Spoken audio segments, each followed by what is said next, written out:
আমরা চাই কি চাই না?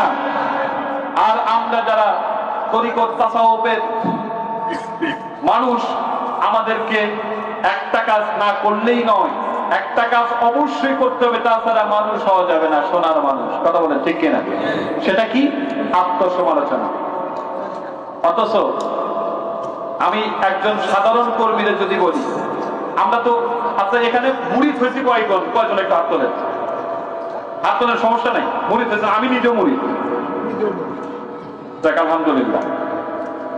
গতকাল আত্মসমালোচনা করছি কয়জন? হাত তোলেন। না আপনি মুরিদ না, তা করছেন। আচ্ছা জামাত ইসলাম করেন, দায়িত্বপ্রাপ্ত কে কে আছেন? হাত তোলেন।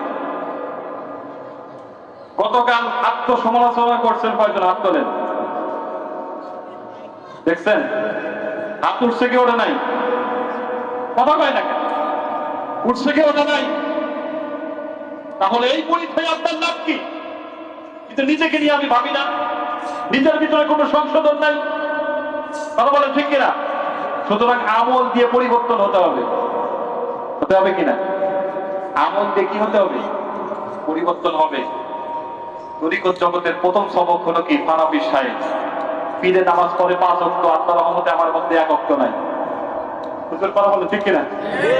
নামাজ পড়ে 30টা, আমরা বলি থাকবো 1টা। হুজুর হজ করে, আর আমি বলি হজ করা লাগবে না। এই সমস্ত অদ্ভুত কথা থেকে আমাদের বিরত থাকতে হবে। কথা বলে ঠিক কিনা? এরাই আজকে খান জাহান আলী, শাহজালাল ইয়ামিনী, তারপরে শাহ সুলতান বলখী রহমতুল্লাহ আলাইহি, এরা জগৎ বিখ্যাত একজন ওলিয়ে কামেল।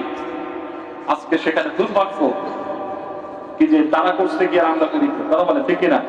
সুতরাং হক্কানি ওলির সহবত নিয়ে আমরা যেন সোনার মানুষে রূপান্তরিত হতে পারি। সেই বলি আল্লাহুম্মা।